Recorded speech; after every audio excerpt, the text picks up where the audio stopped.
30 seconds and counting. The guidance system will go internal at the 17-second mark. Now, 25 seconds. We have complete clearance to launch. We are go. 20. We'll go on internal power with the vehicle. We now get indications from our status board that all is still going well.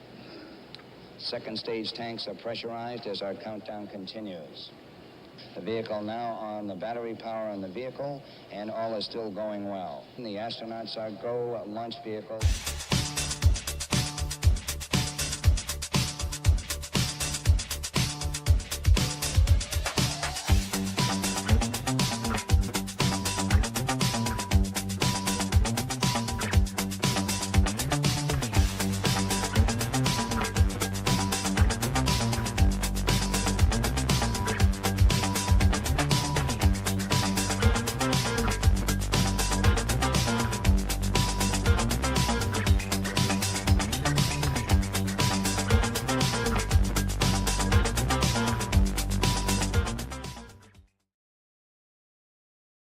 Good morning to viewers in the United Kingdom and throughout the Western Hemisphere, most of the Western Hemisphere in any event. Good afternoon to viewers in continental Europe, and good very early morning, I think, to folks in the Pacific Rim. Welcome to the Angry Astronaut, to this historic moment in human, well, not human spaceflight, historic moment in spaceflight in general. The first ever vertical launch attempt heading to orbit from Western Europe. Never, ever has this been attempted before. Where is everybody checking in from? We got over 50 people watching already, which is great.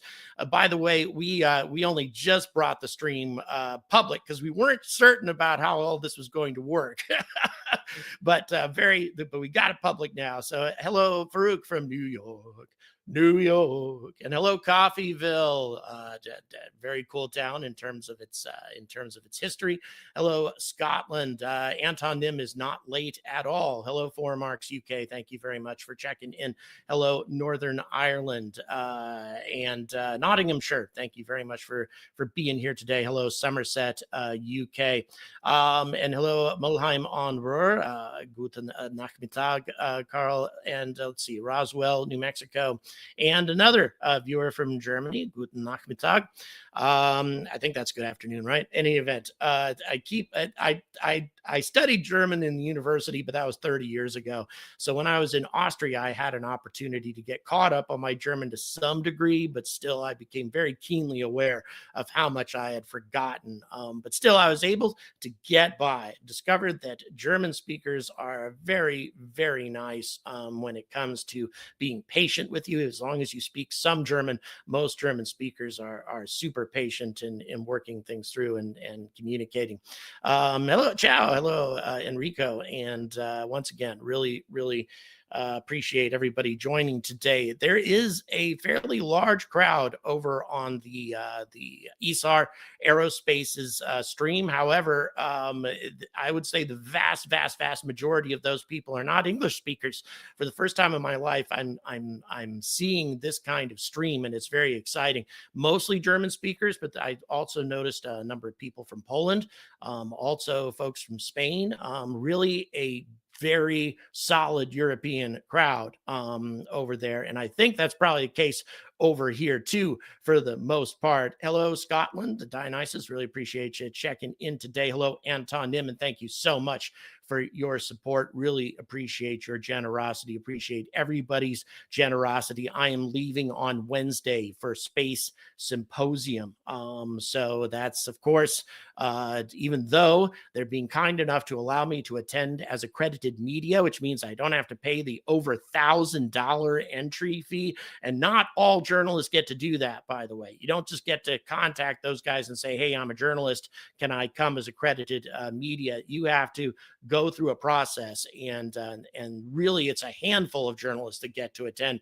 And this is the third time that they've allowed me to attend. I'm very generous to those folks because it's the biggest aerospace convention in North America. Thank you, John. Really appreciate the tenor. Yeah, well, RFA had the lead lead at first, and then of course they had that anomaly, and that could very well happen today too, folks. We need to set our expectations appropriately. If uh, if Isar manages to get this thing off the ground, that will be a huge accomplishment in and of itself. And then if they manage to get through Max Q, that will be a massive accomplishment. And then if they manage to break the Kármán line, if they pull that off and get past the Kármán line, this will be a 99.9% successful test, because this is the first ever launch of an untested rocket that doesn't get to go through all of the test every component to failure process that companies like ULA get to go through, because they don't have billions of dollars for their development. We're talking instead, a couple $100 million at most. Hello, Columbia, Mississippi. Mississippi is my father's home state, actually. Hello, Staley Bridge. Hello, Chicago.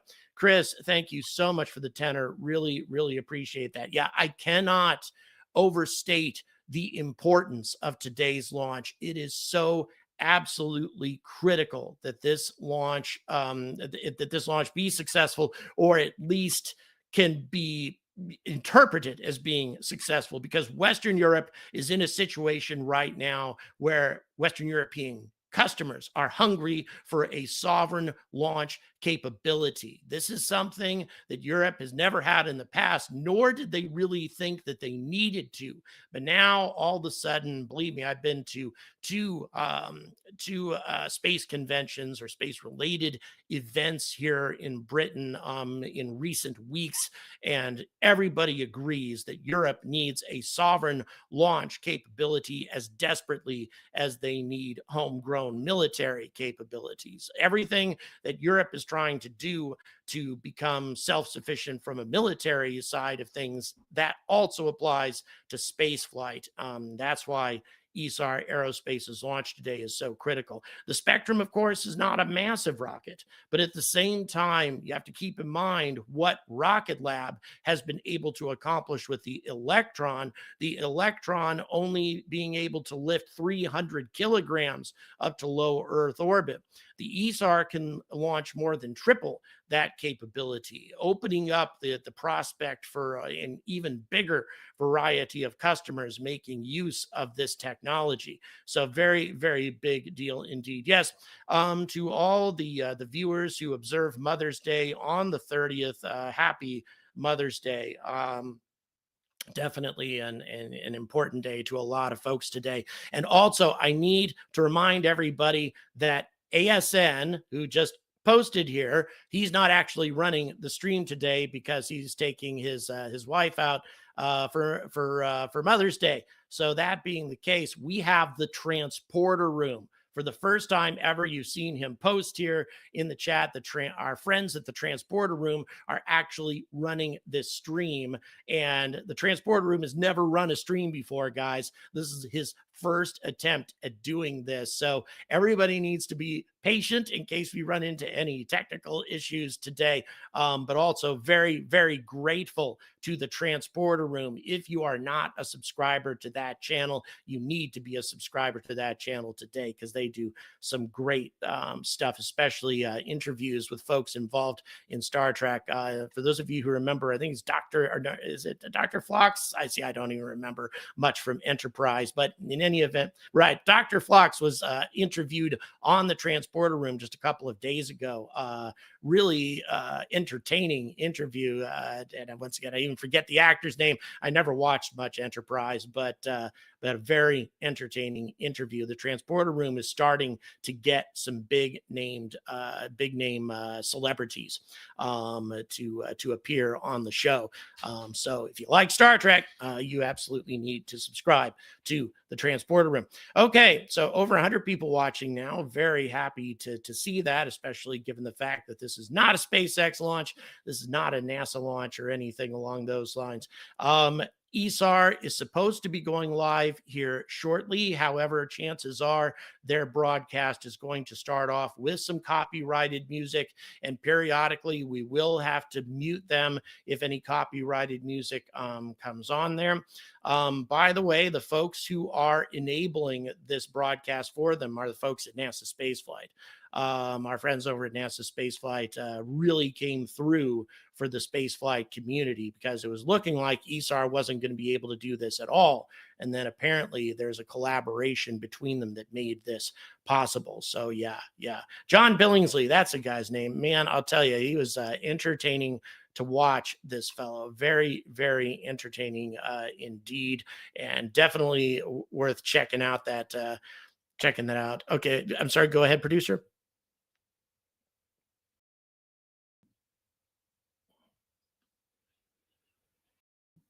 Okay, but we don't have. Has Isar gone live on their channel? Let's check. Yeah, let's. Oh wait, hold on. Yes, they are. Isar's live. Okay. All right.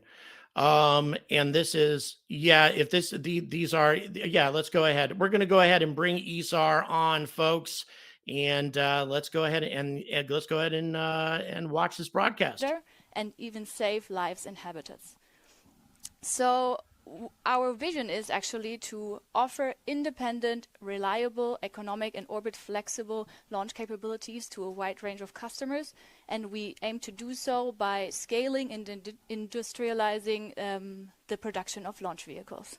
Wonderful. And of course, let me ask you also the question here. What have you done so far at Isar Aerospace? I have been with the company basically from the beginning. I have been part of I have worked on different parts of the development of our Spectrum launch vehicle. But as of late, I have been a mission manager, which means that I have been working closely with our customers as well as internally with our teams to ensure that all systems are aligned, all interfaces work together, and our mission can be a success. And let's talk about that mission that is happening today. What is this mission all about, and what would be success for Isar Aerospace today? I think success is a very broad word to use, I would say. Some people might think that a successful rocket launch only means that we will make it to orbit, but that is not actually the case for us.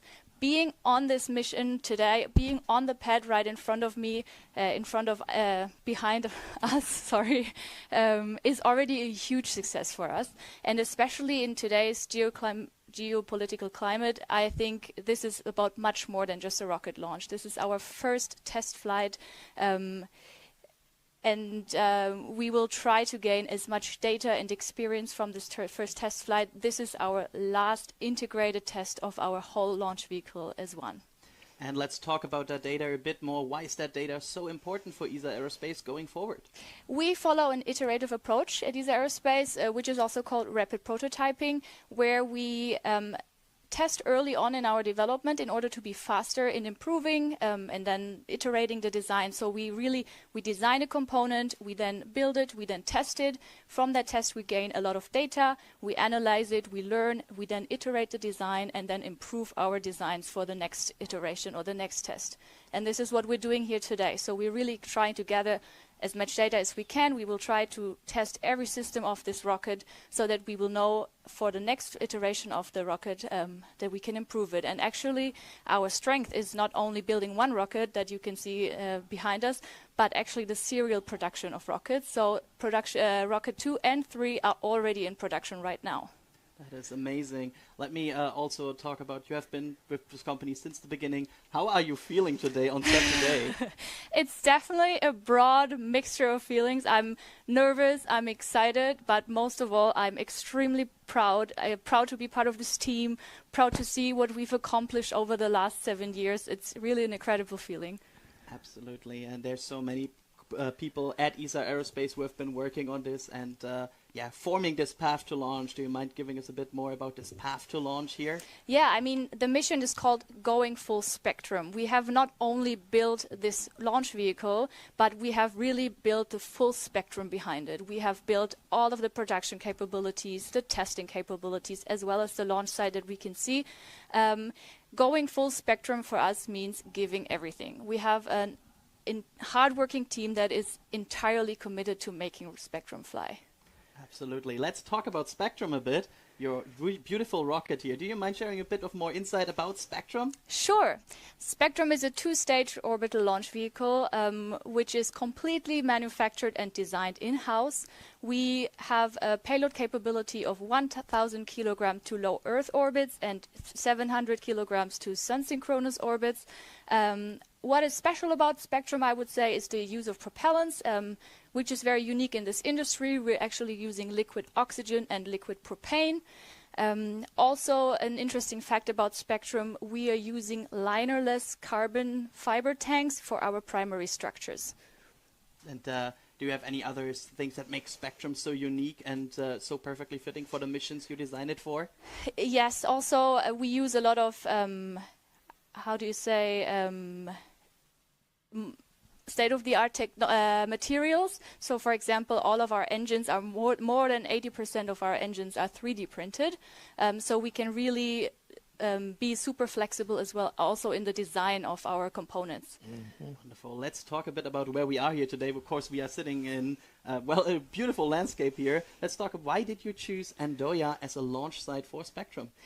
I don't know if all of our viewers know, but Andoya Spaceport is the Norwegian spaceport and the island of Andoya. It is located at 69 degrees north.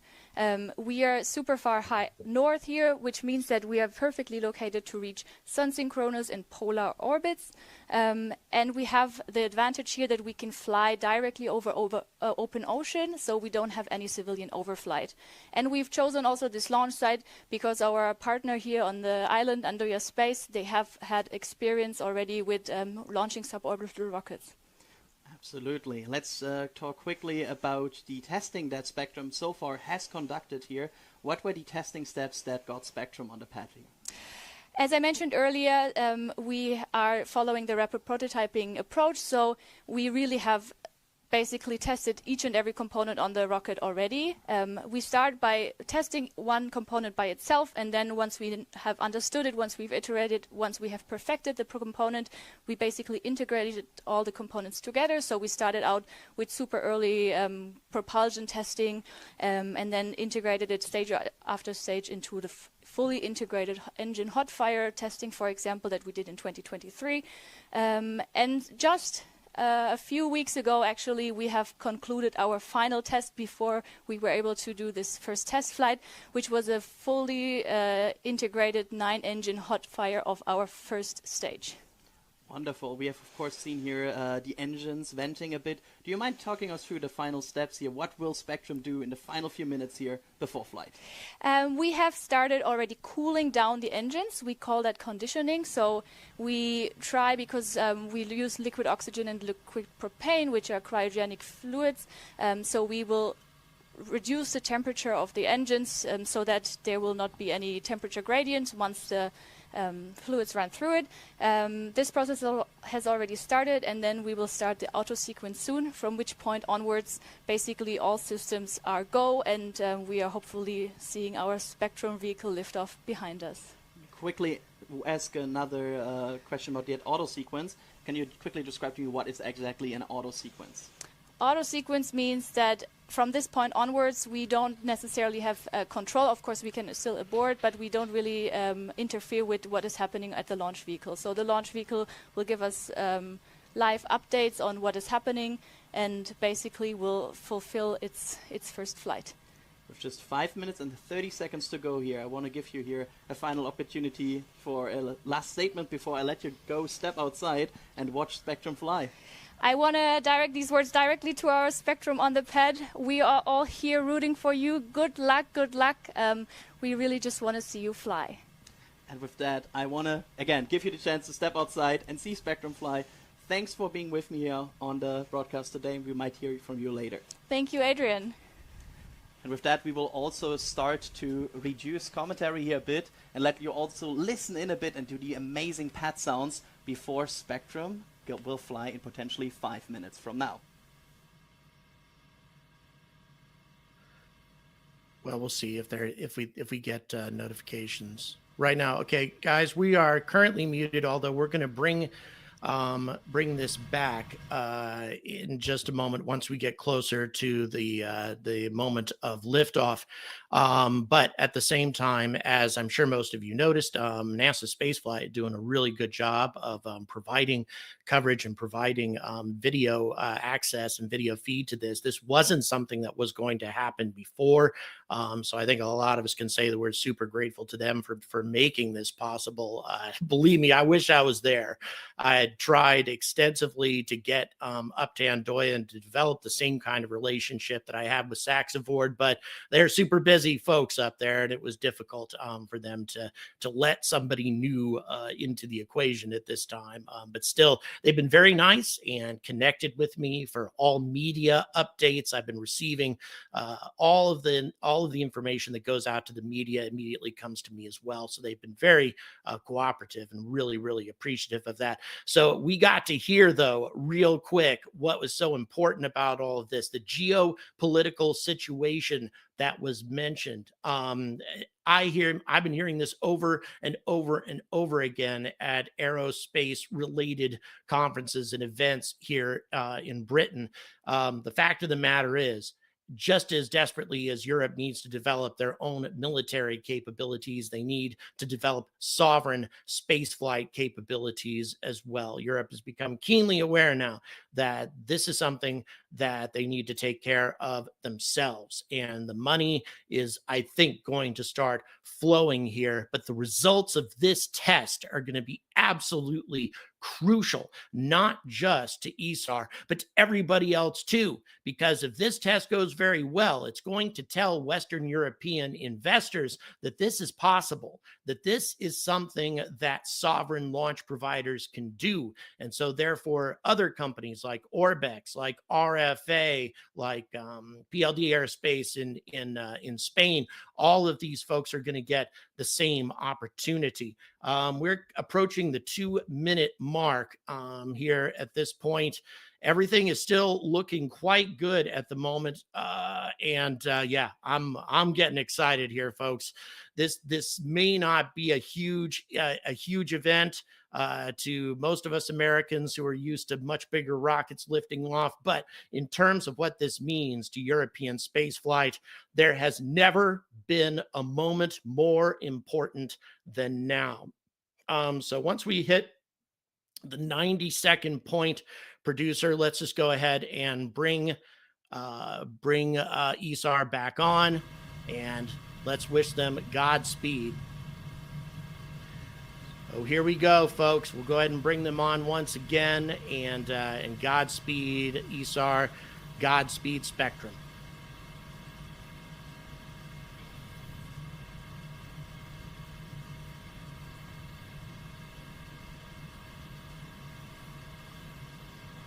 Can you bring them on for me as well?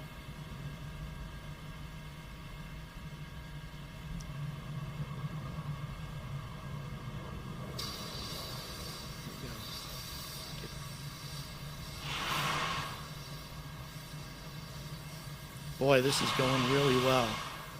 Less than 1 minute to lift off. 60 seconds to go here. Spectrum is still counting down to its maiden flight in under a minute from now. 45 seconds. 40. It's happening, guys. It's happening. 30 seconds.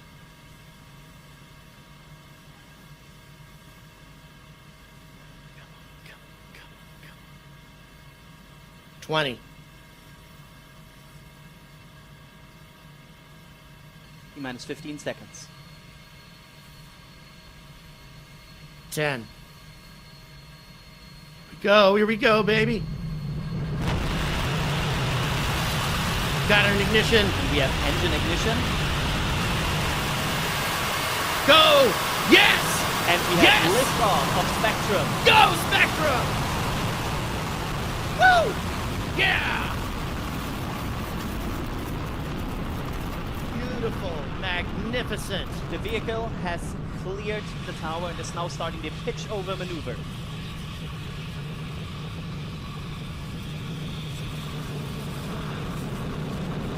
Uh-oh. Oh, losing control. Up, there we go. I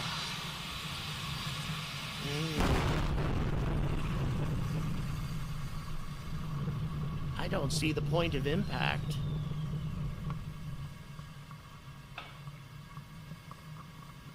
All right, so clearly we had engine malfunctions. Clearly there is a substantial engine malfunction of some kind, and then they may have set off flight termination charges. Regrettably, it looks like that they've done their best to take cameras off of everything that is developing. Once again, folks, the fact that it managed to get off the pad, I think, was an accomplishment in of itself. But nevertheless, it is still a sad moment. Still a sad moment for Isar and for Western European spaceflight. But once again, not Let's all unexpected. remember what we're here for today and what today's outcome was. The first ever test flight of Spectrum, a launch vehicle Isar Aerospace has been designed, developed, and built almost entirely in-house. Yeah. You can go ahead and mute them. Years. Today was the first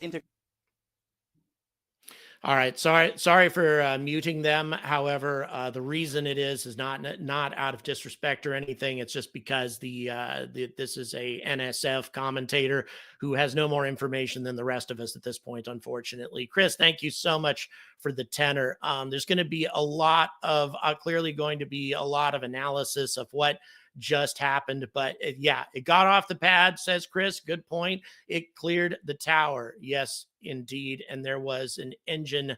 It looked like some sort of engine malfunction of some kind, because there was clearly something going wrong with one of the engines. Saw the exhaust looking very, very strange indeed. And yeah, we just cut their feed. Again, I didn't want to, it's again, not out of disrespect, but just from the fact that there's going to be nothing else that NSF is going to be able to tell us about that right now. They don't have, a live connection to everything going on at Isar. So right now, everything is all speculation. Again, to me, it kind of looked like an engine failure of some kind. One of the engines started burning a bit oddly, perhaps almost like it got dislodged or something, because there's exhaust going in frankly in the wrong direction. So again, though, this is as disappointed as I am, and as I think the rest of us are as well. This is 100% something that was expected here, guys. I mean, think about it for a moment. We're talking about a company that is developing things from an iterative standpoint. In other words, doing things exactly the same way SpaceX does it. In other words, they don't get the opportunity to test all of this stuff to failure, step by step. None of that is something that they have the luxury of doing. You need billions of dollars for development. Snap to Conrad on a gimbal mount, allowing the loose thruster to rotate. Something that sounds very reasonable, actually. It's good that we have so many experts on this. And I actually am positive that there was scale modeling done with Spectrum before they got to this point.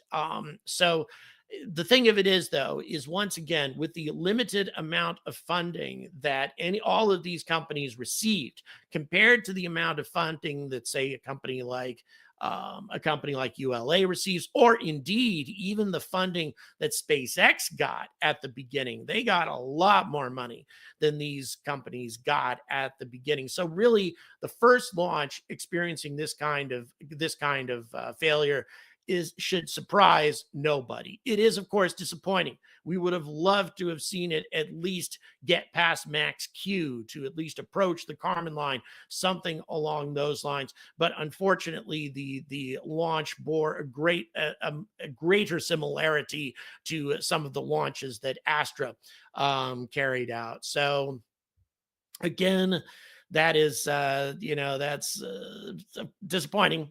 No other way to put it in that regard. But again, not unexpected. So at this point, they'll have an opportunity to examine what went wrong. What about their propulsion system, if indeed it was a propulsion system issue? What about it didn't work out? What about it failed? And then they're going to go ahead and hammer together a new solution. How many of these launches can they carry out without running out of money? I don't know as far as Isar is concerned. What I do know is that RFA, Rocket Factory Augsburg, their backers supported 4 launches, 4 unsuccessful launches before they expected a successful launch. That was the anticipation that RFA had and the funding that they have to support that. I would be surprised, given how much funding Isar has been getting, if there's anything different about this this rocket. Should be very, very similar. And once again, though, I'd also want to make another thing very clear here. Congratulations to Isar and a lot of respect for bringing us this coverage live. Because believe me, there were quite a number of small independent startup launch providers that didn't have the guts to show this to people as it was happening live, because there's no doubt that Isar knew that something was very likely going to go wrong with this launch.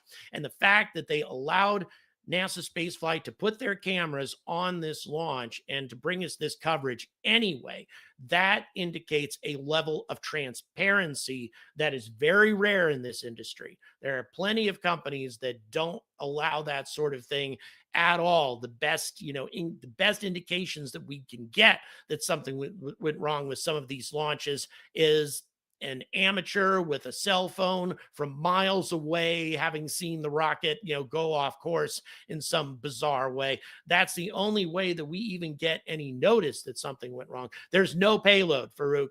Just to be clear, again, that's, I think that should tell us something. It was a dummy payload. So yeah, not all that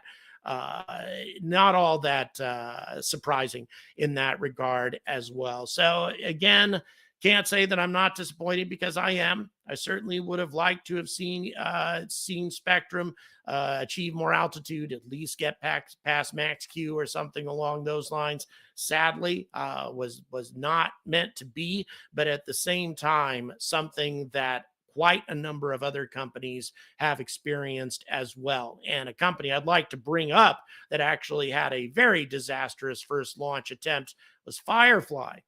And of course, we know where they are now, folks. They they were the first private company to successfully set a spacecraft, a probe, on the surface of the moon. Firefly went from a first test of a launch vehicle very similar to this one, about a metric ton worth of cargo. That's what Firefly is capable of doing. That's what this company is capable of doing as well. Spectrum is virtually the same results on the first launch. Look where Firefly is now, taking high-profile military payloads up to orbit on a regular basis and putting spacecraft on the moon. So I think that we can anticipate that this company, that Isar, will learn from this experience, and they'll be on to a much better result on the second launch attempt. Again, very, very easy to look at this from a negative standpoint. Very easy, perhaps even to mock them. But at the same time, anybody who has that sitting in the back of their head, remember how much money SpaceX has been, the billions of dollars that SpaceX has been spending on Starship lately, and the results that have happened on their last 2 test flights. Nobody's perfect in this industry, guys, no matter how well supported they are. And we definitely wish the best to Isar and to Western European spaceflight here in the future. Thank you very much for tuning in. Please don't forget to like and subscribe. And also, please consider supporting my trip to Space Symposium. I've got about 60% of that trip paid for at this point. Donation through PayPal or Patreon. All the details are in the description. We very much appreciated. Again, thank you for watching. And until next time, stay angry about space.